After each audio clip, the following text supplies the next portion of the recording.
So, sige, an afternoon full of blessings to everyone. Sabi nga nila, there's a rainbow after the rain, and you are part of the rainbow. Okay, I'm sure you all agree with me. You are all part of the rainbow.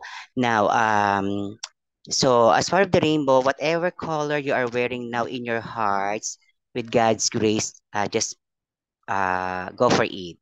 Like for instance, for me, I'm having the yellow color. Yellow means happiness. So I'm happy that we have this activity, okay, with our focal person, Sir Alvin. Talaga namang he is a research enthusiast in the real sense. So totoo lang. Okay, so with this is one way for us to have that culture of excellence, culture of research in SDO San Pedro. This one way. This can be a very, very good springboard to have this one. And then I have also the red color in my heart. Red means courage. Okay, so courage to push uh, with uh, with all the activities in spite of the fact na ito nga binagyo kami at we have all struggles, and you should have that red color in your heart. Same with the SDO family. The SDO must move on in spite of the fact that we have having struggle that our SDS is still at the hospital. So our prayers is very indeed needed. Now, green. I have the green color in my heart because this is green means hope. Okay. We are very much hopeful that uh, teachers in San Pedro will be a research enthusiast. Actually, isa sa mga hinanap po nung nagkaroon ng regional ng research sa region ay nalimutan. Sir Alvin, ano nga ba ang pangalan ng representative natin sa outstanding? Sir, sa Central Elementary School.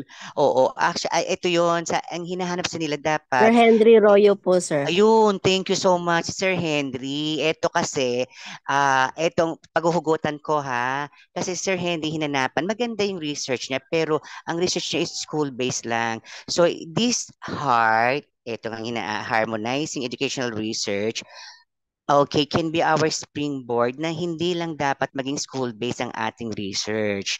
Okay, dapat maging division-based at saka I mean region. So sa division, i-share nyo lang. Pag alam nyo, sabi nga, isa nga pagka na ano yun doon sa DepEd order regarding the research agenda, one way for us to share this one is during LAC session, inset, at saka pagka nakakaroon ng mga SIP, di ba, kasama naman yan. So, ipasok niyo yan kung pag alam niyo sa talaga yun na makakatulong. So, this one, ito napakaganda itong naisip. Actually, ano to 2.0 na to nabasa ko to noon, yung first version nito, talaga ko, Sir Alvin, the fact na, sa totoo lang, pagkabasa ko pa lang, sabi ko, ay, napakaganda itong heart na to. Okay, so, with that, I would like to grab this opportunity to have this corrigendum in addendum. Kasi Sir Alvin will the one to present this um, talk about research agenda. Okay, agagrab ko na itong opportunity to ha bago malaglag ako. So yung sa division memorandum regarding call for research proposal for Confab, Division Confab 2024. Sa totoo lang, ang totoong tao kasi, pagka alam nilang medyo mali, he's very honest. Oo. I'll face the fact na nagkaroon ng medyo mabilisang desisyon, hindi na rin na-correct ng higher ups kasi yung tiwala nga naman. Sabi, sige, sige, Nikki, correct na. Sabi nga ni Mr. Alvin, it should be, okay, yung pong nagkaroon po ng corrigendum na hindi po yung research confab, pero hindi po masasayang yung ano nyo, yung pagtawag ngayon na October 31 na in po ay mga ang tawag dito yung proposal po which magagamit po natin yun po for funding. Ibig sabihin pag-aaralan po ng SDRMC Research Division Management Committee for funding po yon. Now, at secondly, hindi naman po masasayang yung gagawin yung research proposal kasi po ay pwede po magamit siya sa 11th birth. Si Sir Alvin po is in the process pa. Wala pang decision ang RO. Siya po ang entry po natin sa 10th birth. Ang 9th birth po natin ay si Ma'am Rose Aguilar. Okay, now. So, nagkaroon po ng corrigendum at addendum. Yung research confab po na yung Division Research Conference 2023, nasabihan ako na dapat daw hindi ginagamit yung conference. Dapat yun ay it's either summit or confab. So napili namin di ASDS, Division Research Confab 2024, most probably by November. Pero on the process pa po yun. Pero ito po, kung sino po, yun po ang completed. Okay, so I stand corrected. Thank you for Sir Alvin. So lahat po na magsasabit ng completed can be way back school year 2022, pwede na po yun. Kung hindi po ito na-present last year na conference, pwede pong gamitin natin yon sa Confab 2024. Lahat po ng yung research completed. So from school year 2022 up to present, pwede nyo i-upload and that will undergo screening through the help of ASERT. Actually, ito pa po ho, on the process po tayo ng collaboration sa ASERT, yung Asian Center of Education, Research and Training for Innovation. Hindi po madaling magkaroon ng ng tawag dito, ng coordination with MOA. So, talaga pong dumadaan po sa kami ni attorney yung MOA. Pero on the second, ang plan B po natin, sabi po ni Ma'am Ori, pwede natin gamitin ng ASERT as our third party.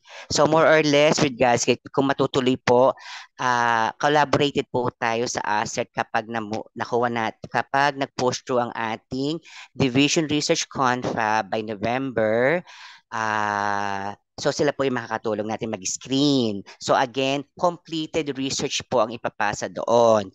Yung proposal naman po na not yet completed to be used for 11th birth and also for funding. So that's it po. So I'd like to thank Mr. Alvin for talaga namang, sir, sige po, ako na po ang bahala. So siya muna po muna since talaga ang ating presidente po ng Division Association ng Research ay talaga napaka-supportive po. Okay, thank you so much Sir Alvin. So please do the honor of presenting my talk. Ha? I'll just be here. Andito lang po ako. If may question po, I'll be around to answer the question. Sige, thank you Sir Alvin. Please do the honor. Thank you, Sir Thank Nicky. Is my voice loud and Oo. clear? Yes. Okay, thank you po. I will do the honor. So the session 1 talks about the research development and management in our SDO San Pedro. Okay, let's start. Okay, let's have first activity. Sa 4 picks 1 word. Please type the answer on the chat box. So using these 4 pictures, what word is formed? So sali po tayo lahat ng participants. I will give only 30 seconds. So type the word on the chat box represented by this 4 picks 1 word. My dear participants, please participate now.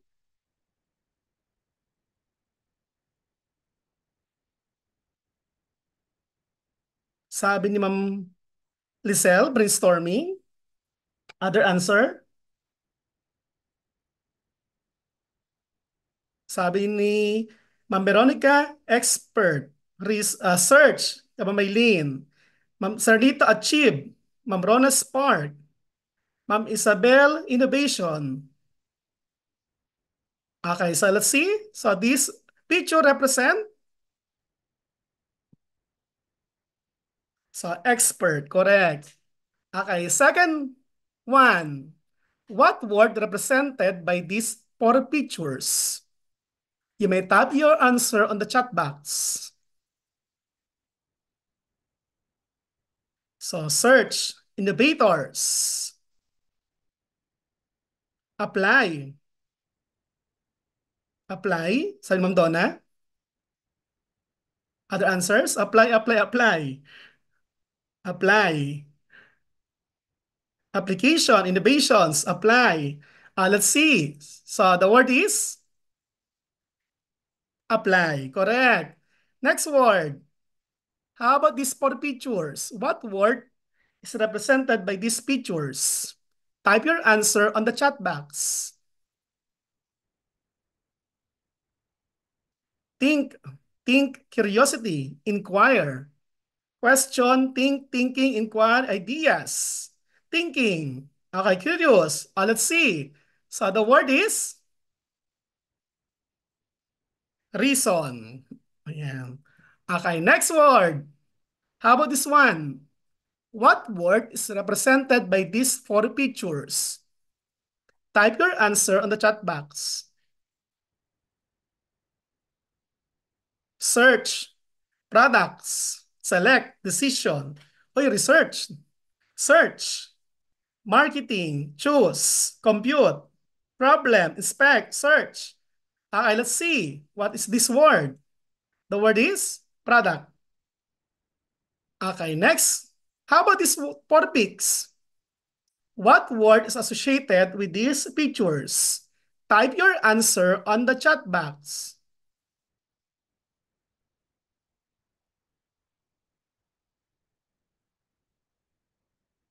Examine, data, interpret, analyze, evaluate, research, examine, discover. Let's see. The correct word is research. Ayan. Thank you very much for the participants. So again, let's start now. According to Kurt Lewin, the proponent of action research, no research without action and no action without research. So the unique characteristic of action research is having action. Action is a solution to our perceived problems. And every research must have action, according to Kurt Lewin. Okay, so let's recall now the Planning and Research Division in our SDO. So the purpose of our Planning and Research section facilitates the formulation and implementation of education plan, standards, policies, and guidelines in all areas of basic education in the division of San Pedro City, develops and maintains division educational planning and data management system, and conduct research studies to provide critical inputs as basis for management, strategic, and operational decisions. So ang ating planning and research section headed by Sir Nicanor A. Limbico. So responsible for the conduct of research in our SDO. So sila po ang nagpo-provide sa atin ng mga research needs natin. So including the training, the conference or confab, and so on. So the planning and research ensure the provision of technical assistance to 28 schools that lead to the conduct of at least one research-based intervention aligned to the division research agenda or strategic within the school year. So the planning and research section encourage us to conduct at least one research in our school that they use for policy recommendation. So for the birth and non-birth, so meron po tayong dalawang klaseng research sa ating SDO. Meron tayong birth-funded at non-birth funded. So the objective of our planning and research to support the advocacy of the department in promoting evidence-based decision-making in the provision of quality basic education services. So the findings of our research will be used for policy formulation, for informing the decisions of our SDO. To produce best practices, innovations in the delivery of basic education services anchored to research. So best practices can be shared and innovation to us as the output of our research. To recognize research contribution in promoting research culture. So magkakaroon po tayo ng Division Research Confab by February. The target date is November rather. The target date is November 25 to 27. Aside from Division Confab, magkakaroon pa po tayo ng Regional Conference. So, ang dati pong pangalan ay CBER, Conference on Basic Education Researchers. So, usually po, ginaganap po yon sa PICC by the first quarter of 2025. So, the expected output to us are basic and action research. So mamaya po, papaliwanag ko yung difference ng basic sa action research. So the scope, This procedure covers the conduct of birth and non-birth funded research